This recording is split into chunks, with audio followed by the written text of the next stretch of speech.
Would you let this zombie in? We'll see. These two bros end up stuck in their car during a zombie apocalypse, but the worst part is having to stand each other. Imagine the awkward silences. And don't even mention the bathroom breaks. What do you mean awkward silences? There's no silence. All you're gonna do is when you're trying to sleep, you're just gonna hear, oh, or you're gonna have the female zombies trying to break on the window talking about some, So I mean, it's not gonna be that silent, bro. The smell. In the opening act, we meet Mickey, a dude so chill he's just casually jamming to tunes on his headphones while the world goes to heck around him. Zombies, that's just like who cares? Not Mickey, that's for sure. Because, you know, I'm not worried about His buddy nothing. Ben bursts out of the house having just taken down a zombie like a boss, and it becomes crystal clear that we've landed smack dab in the middle of a zombie apocalypse. Bummer, right? Mickey and Ben, former baseball bros, find themselves amongst the few living souls left on Earth. They trek through forests like a twisted summer camp. So tell me why these niggas are going through the forest during a zombie apocalypse. You can get snatched up random places, like you can't even see anything here. And that's where they live in. Oh my gathering God. supplies and avoiding those pesky flesh-craving zombies. The world's gone post-apocalyptic, and these two spend most of their time bored out of their skulls. But hey, at least they have each other. Ben's adapted to y'all the think new y'all world can like survive a zombie ninja, apocalypse? while Mickey would rather drown out the horror with his trusty headphones. One day, Mickey hits the jackpot and wins $1,000 on a scratch card. But Ben's all like, dude, money's meaningless now. Get with the program. They reminisce about their baseball days and indulge in a good old game to pass the time. On their journey, they stumble upon a cabin in the— I think I would, especially, I think I would be the person to, the zombies will be like, they'll actually understand me speaking, and then they look at me as their leader. And, you know, we go conquer the world and things like that. I think that's honestly the realistic what point of view it would go. And then I would end up being like the world ruler, and Hitler just would be kicking in his grave so upset that a black man has ruined the world and he couldn't. Yeah, I have aspirations. The woods, which isn't at all creepy or anything. Ben bravely checks it out, gun in hand, while Mickey stays outside, shaking in his boots. Ben gives the cabin the all clear, then suggests they fish for dinner. But Mickey's sick of their sushi on repeat diet, so he whips out some canned goods. Turns out Ben's been secretly offing zombies outside the cabin, but Mickey's not cool with it since he thought the woods were a zombie-free zone. Ben's like, chill man, I said there were fewer zombies here, not zero zombies. The dynamic duo So you're telling me he been walking around the woods thinking there's no zombies? These niggas are gonna get clapped. Here's their journey, and bam, how are they still find alive? an abandoned car. Zombie lady pops out of the driver's seat, but Ben's got it covered and takes her out. The car has gas, I didn't even get so the their inspector survival yet. story gets an upgrade. Road trip time. Mickey gets the bright idea to hit up his ex-girlfriend's house for supplies. While there, he gets all nostalgic, sniffing her clothes and wiping her girlfriend's house for supplies. While Is that like a fuck? What is that in front of you? A baby crib? Is your ex-girlfriend a baby? Like what do you mean? I'm just trying to inspect the room because I'm like what? there, he gets all nostalgic, sniffing her clothes and wiping her perfume like a lovesick puppy. He's over here sniffing panties while looking at baby pics. Is that a black boy? She's a he?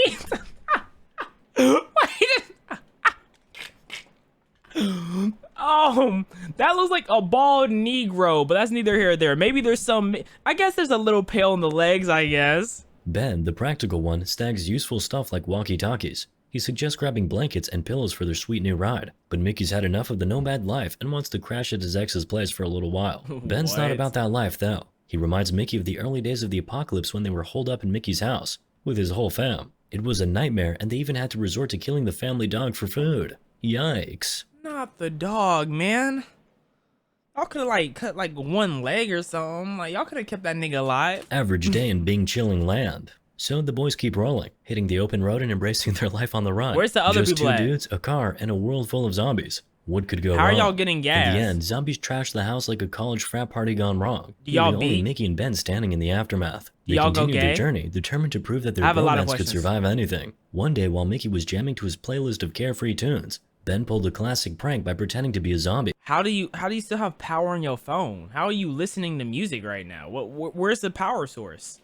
As Mickey jumped out of his skin, Ben pointed out that, you know, maybe cranking the volume on his headphones wasn't the best idea. That's You know, smart. given the zombies and all. Just a thought. Taking his Yeah. buddy's advice, Mickey ditched the headphones and uncovered a pair of walkie-talkies. After getting them up and running, they stumbled upon a signal from other survivors. It was like an exclusive club that required a secret handshake, except the What? password was surviving a zombie-infested world. Listening in, they discovered that life carried on for these lucky folks, complete with birthday parties, movie nights, and a buffet of non-expired Movie nights during the apocalypse? It must be like Warren Buffett or something in there. Those are the only niggas who have the money to have a movie night during the zombie apocalypse, bro.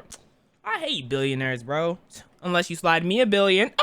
I love you. snacks. Mickey couldn't resist butting in, asking if they could crash the party. Unfortunately, the voice on the other end was as friendly as a hangry zombie, telling them there was no room at the inn and ordering Annie, another survivor, to ghost Mickey and Ben. Despite being shot down, Mickey became obsessed with reaching out to Annie, while Ben rolled his eyes at his buddy's hopeless romanticism. Ben, ever the practical one, advised Mickey to follow his lead if he wanted to keep his limbs intact. Later, the duo stumbled upon an eerily empty campground. Mickey, investigating a building, found a group of zombies having a not-so-lively party in one of the halls. Ben I think they have their priorities mixed up. I think the first thing I would try to do is probably find a Honda or a Toyota. I don't know what type of car this is, but like I need to make sure I have the most reliable thing on the road, cause ain't no way I'm gonna be pushing this hunky dookie and not no Honda or Toyota if I'm trying to survive a zombie apocalypse. So that'd be the first thing. Next thing I would probably find like probably a pocket couche, you know. Cause you know, desperate times goes for desperate measures. You know, I don't want to mess with my best friend, especially if it's a guy. So I'll probably get like a pocket couche, maybe make my own handheld pocket couche with like a Pringles can and some napkins or something. Anything, bro. Baby wipes, maybe. You know, keep it lubricated. I'm finding all the priorities. had to step up and save the day, dealing with the zombies like a pro. Meanwhile, Ben tried to convince Mickey that zombie slaying was a useful skill in their world, but Mickey didn't see the point. Eventually, Ben took care of the undead crowd himself. In the next scene, Ben went for a swim, leaving Mickey snoozing in the car. Mickey's nap was rudely interrupted by a zombie girl attempting to break into the car like a sleep-deprived student, trying to open a locked library. Mickey panicked, calling for Ben, but ultimately realized he was on his own. After some observation, Mickey concluded the zombie... Wait, why is he taking his pants off? wait, for Ben, but ultimately realized he was on his own. Why is he taking off his shorts? Mickey concluded the zombie girl was more into window shopping than actually breaking in. Having been without any companionship for months, Mickey decided he's beating to the zombie. He's beating. Oh my god.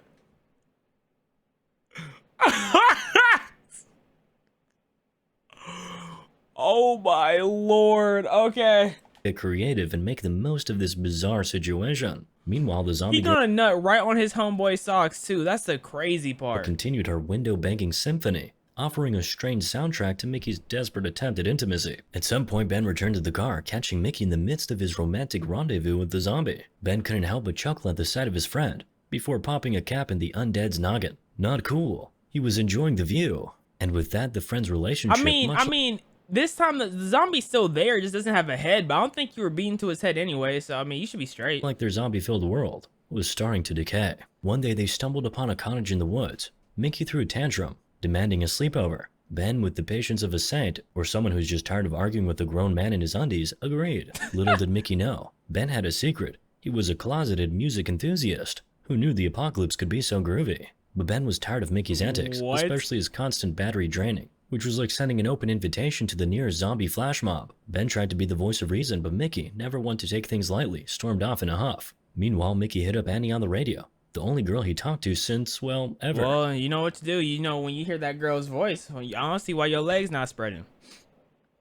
You beat to a zombie, but not no real girl's voice? I'm just saying, I don't understand. She revealed the survivor camp was less paradise and more dystopian nightmare, and advised him to give up on joining. Mickey, however, was ready to ditch Ben faster than you can say. Toxic friendship. But Annie wasn't having it. Ben, now in party mode, cranked up the tune.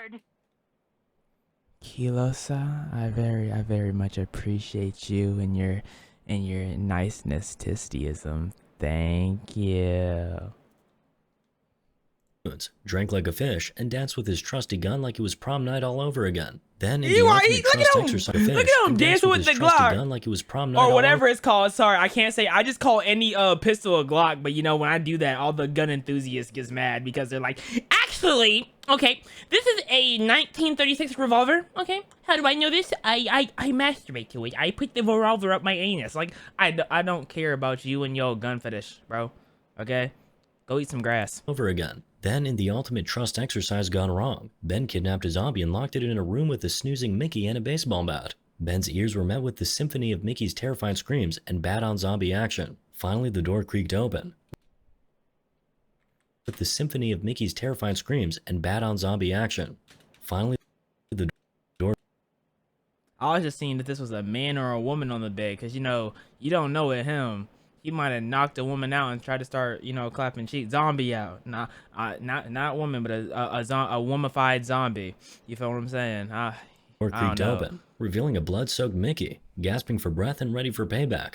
He launched himself at Ben. Why is this happening? Couldn't help but be proud that Mickey had finally grown a pair and offed a zombie. Mickey spilled the beans about his chat with Annie and her warning about the camp, tears streaming down his face. Mickey mourned the loss of a normal life, but Ben was there to pick up the pieces. Oh, you didn't mourn the loss of your family? Because, you know, they're dead. By the way, like I don't know if you knew or not, but your family, they're dead. Just a reminder. Once more, they took on the world like a post-apocalyptic Thelma and Louise, fishing, sharing life stories, playing baseball, and eating melons straight from the tree. A few days later, they stumbled upon an abandoned car, still warm to the touch. Ben it's a Toyota. Gas like a pro. No. Take this. I don't know if their car is a Toyota, but take this and leave your junk behind. An unknown man taking Mickey hostage, and so their wild, wacky adventure continued. The man goes all Liam Neeson on them, demanding the keys to the boy's car, or Mickey will be meeting. They can't take the car. They don't have the keys. What the fuck am I talking about? They can't just take random cars. Nigga like me know how to hotwire, but you know, not everyone's a nigga like me. I learned these skills just in case there is a zombie apocalypse. You know, you have to find a way. You know. Odd. My Drake and Josh shit, but not really Drake, cause Drake likes kids. So you know, I'm on my Josh shit. There's nothing wrong with Josh, right? Josh is a good guy, right? He hasn't been canceled yet, right? Offers to tag along, but the visitor's got a one-way ticket to Arizona and isn't looking for a bromance. Desperate, Ben plays the guilt card, asking if he's really gonna clap Mickey just to hitch a ride. The stranger spills the tea, saying he was promised a getaway, food, and a car if he slaved away all winter. But they ghosted him, and now he's got to bounce before they catch up. Look at that weak-ass knife. You see that indenting on his face and there's no blood coming out? Bro, this is a expired kitchen knife. I think Abraham Lincoln used this knife, bro. This was from the Genghis Khan era. I think this was the first knife Jesus ever used. Like, come on now. The dude loses it again and threatens to play Picasso on Mickey's face with a knife. Ben tries some Jedi mind tricks, saying the keys are already in the ignition. If the man lets Mickey go, Ben will put the gun away and hand over the car. The man agrees, shoves Mickey aside, and hops in the driver's seat. But surprise, the keys are chilling in Ben's pocket. Caught red-handed, the man makes a run for it, but Ben shoots him, leaving Mickey shook. The boys are having a philosophical powwow about the whole mess when they realize they've got some crashers. A female voice from the car is all, "Chill, we come in peace, just looking for a stolen car." No. Mickey's cool with it, but Ben's not buying it, and points his revolver at the stranger's car. Out steps a smoking hot girl and a dude. Smoking hot? And I guess we are in a zombie apocalypse, I guess. I guess this is a zombie apocalypse, so you have to do what you gotta do. Back in the heat, the girl tells her sidekick to grab a canister and they saunter over. When she asks who was driving the car, Ben decides to get creative, saying the driver got zombified, so they had to put him down. The girl keeps grilling them, asking if the man shared any juicy Smoking hot. She looked like she eats plants. I'm going based off her throat, man. She looked like that long neck dinosaur. I don't know the name of it. Details about himself or the car. Ben plays it cool, saying it was all pretty vanilla. But Mickey doesn't get the memo, fanboying over the girl as the one from the radio. Annie goes full 180, shooting Ben in the leg and pointing her rifle at Mickey. Busted. She threatens to... That's what happens when you trust a ginger. Don't trust these gingers. You want to buy it? That's too bad. ET Boy Maggie on God 69,420 cheered. X100. When chat is snuff saying them out mid, if they follow her to their hideout. She wipes their keys and yeets them into a field, making a clean getaway, while the boys go on a key hunt. Mickey's key-searching skills are about as effective as a blind squirrel, so as night falls, Ben suggests they sleep in the car and resume the treasure hunt. In the morning, Mickey wakes up in the middle of the night to some spooky noises. Oh, shit. They hit the headlights, only to see a zompocalypse bearing down on them. Ben's leg is out of commission, so the two are stuck in the car. The next morning, their undead fan club has surrounded the car, groaning and rocking it like they're at a death. Why isn't he beaten this time? You are surrounded by zombies now. Get to beat him. Death metal concert. The boys find themselves in a pickle, with zombies sticking around like uninvited party guests. Mickey's a shivering mess, while Ben's trying to MacGyver their way out. Ben takes out a few zombies like a pro gamer, but there's still a swarm left. Frustrated, Ben blames Kilosa cheered. X100. I would smash all of these lil MFS to scare them. What do you mean scare them? What? You're not scaring a zombie. What do you mean scare them? What are you scaring? Mickey, because who needs Annie when you've got a zombie fan club? Hours turn into a zombie watching marathon, and their food and water supplies are running low. It's a standoff between the undead and the underfed. The next day, the boys channel their interior decorators and cover the windows with blankets, hoping the zombies will think they've ghosted. Spoiler alert, zombies aren't easily ghosted. To prevent a total mental breakdown, the boys decide to get wasted. Cause what's a zombie apocalypse without a little partying, right? Yep. In the morning, hungover and desperate, they know it's time to make a move. Ben asks Mickey to channel his inner action hero, find the keys, and save the day. Wait, where are they peeing and pooing at? I don't understand where the waste is going. Oh, this is disgusting. You're just in the car peeing and pooing surrounded by zombies. Ooh, I know it fucking stinks. If that fails, Mickey must fly solo and escape. But Mickey vows to stick with his bro, come hell or high zombie. After a final sig, Mickey emerges from their hideout. Ben's left waiting like he's on the world's worst blind date. Just as hope dwindles, he hears a knock from above. He flings the door open, ready for a tearful reunion. But Mickey's hand is bleeding like a bad horror movie prop. Oh wait, no. And you guessed it, He's been bitten. Mickey begs for help, but Ben knows the drill. One gunshot later, and it's a tear-soaked farewell. Grieving, Ben goes full-on fetus mode for a few days. So he didn't hesitate at all. Oh my god. Eventually, he tries to radio Annie. He shares their epic escape plan from Mickey's parents' house, which involves zombies, distractions, and mad dashes. Ben plans to pull the same move and then find Annie for a not-so-friendly headshot. To kick off his plan, Ben cranks up Mickey's tunes and unveils the car windows, like a zombie rave. He leaps out and makes a run for it. In the final scenes, we see Ben limping down the road, leading a zombie conga line. Now he's got one goal, to avenge Mickey's death and make the zombies pay. Wait! Moral of the story? I would. Would y'all? I mean, he might as well. He got bit regardless. So, I mean, you might as well get it over with quick and simple, I guess.